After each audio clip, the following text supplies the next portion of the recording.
and the Tibetans will be dispersed over the earth like ants. Now, of course, in those times there were no airplanes, there were no iron birds, so he said iron bird. There were no horses with wheels at that time, carriages or motor vehicles. So it gives the context of our modern age. Planes were just developed, 100 years ago, or I don't know exactly. It gives the setting, it marks the time by the advent of these descriptions of technology. It doesn't say in 1959, for example, it doesn't say that. It says around the time that these things happen.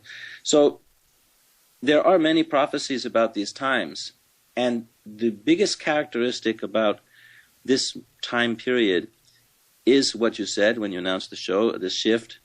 It is a speeded up version of reality, and it is marked by a more immediate consequence to one's view and actions.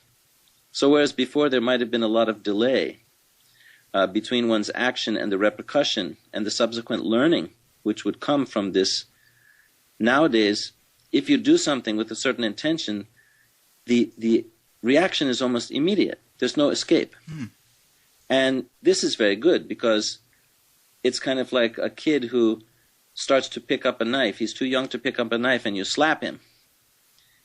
Immediately he knew that, oh, when I picked up the knife, I got slapped immediately. That maybe I shouldn't be doing that.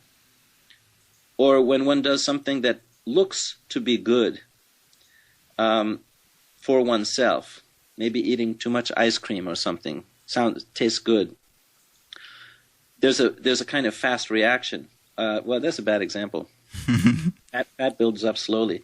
But let's say in relation with people, by trying to use a negative method to get what you want from somebody or manipulate them, immediately there's some kind of vapor that's yours, that you have to live with. It's almost instantaneous now. You have to recognize it right away. So the times, 2012, let's say, is not particularly marked in the Buddhism.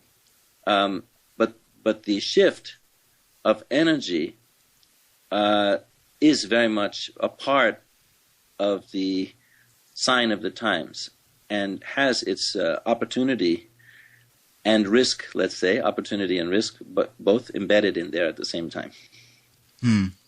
So I know as part of the shift, for example, today, it seems in our culture, people are seeking happiness either through material things or pursuing their fantasies. Yet neither of these things is truly lasting. So I would love to hear your opinion about that. And, you know, if people can actually find something that truly lasts. Well, I've never seen any particular thing that lasts.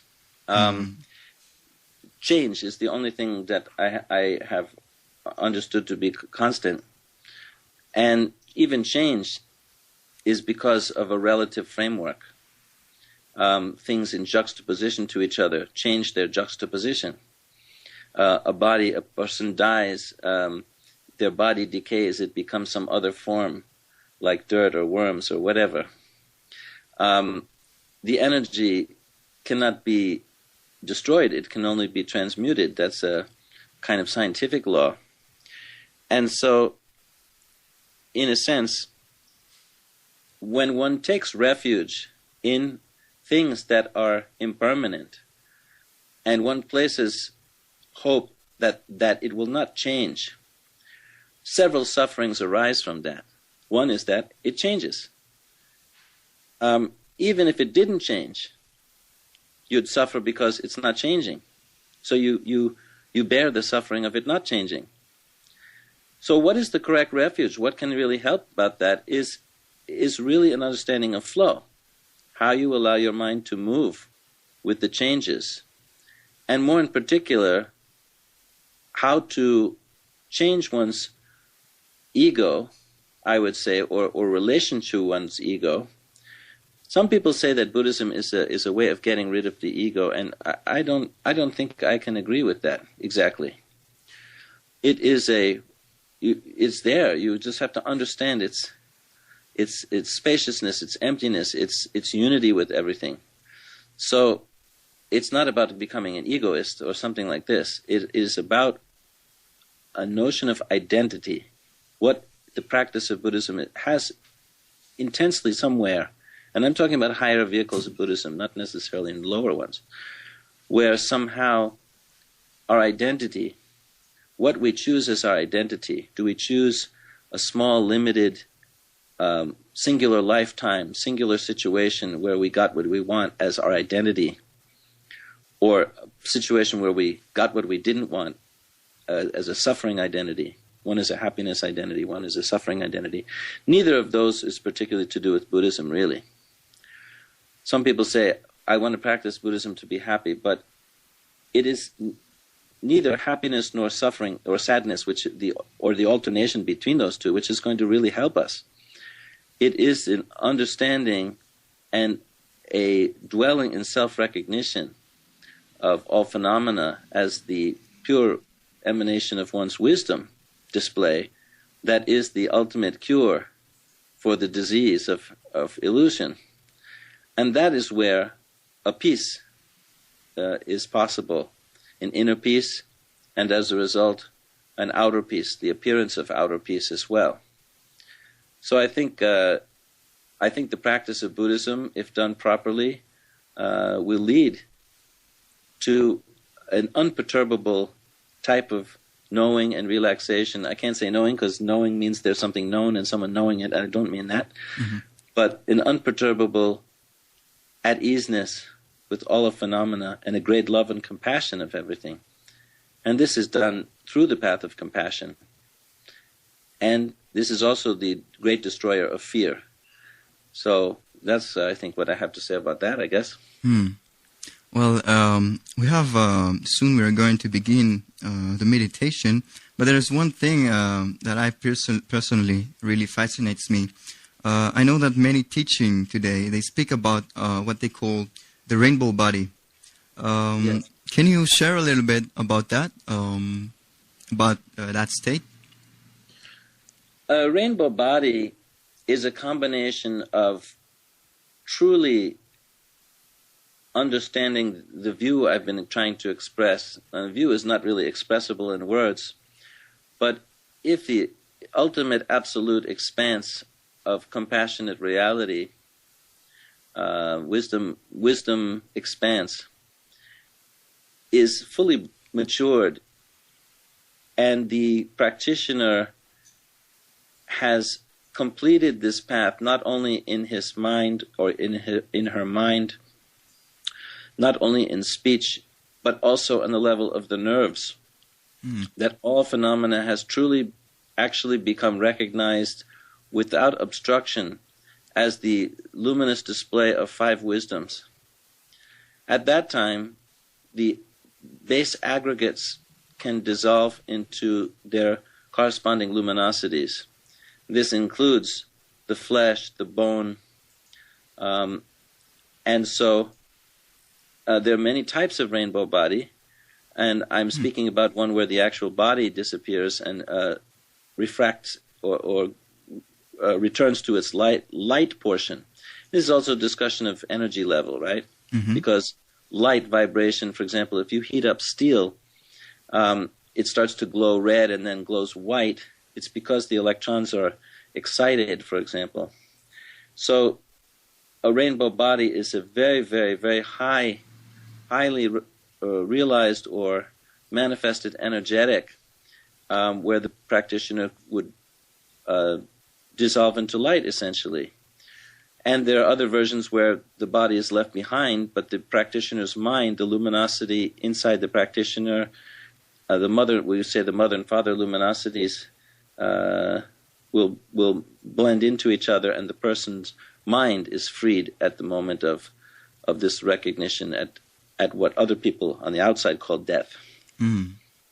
Then does it mean that one remembers who it is? Because I know most of us that come here, we don't remember usually who we are or who we were. Does that mean that one can come back and remember who it is? Who is it? Well, there's returnable rainbow body, but essentially, depending on the merit of sentient beings, any kind of residual karma or merit, which is the cause, could be the cause of the emanation of an enlightened being, again, to come here to our so-called physical plane to benefit apparent sentient beings. According to that merit and according to previous aspirations of the one who has obtained rainbow body, for example, an emanation is possible, either through a womb birth or miraculous birth, for example.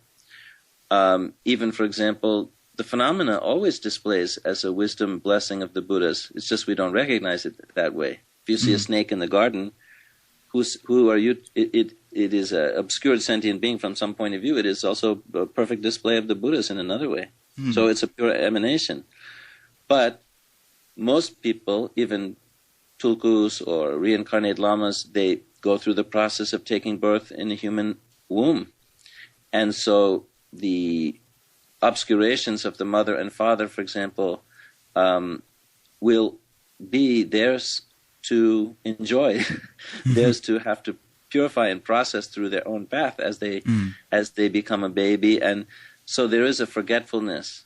There is a kind of veil that forms, which is also useful for them to kind of go through a whole process of purification, of recognition again. I hope that answers the question a little bit. Yeah. I mean, it always gives a little taste of what is possible, I think, for the many listeners.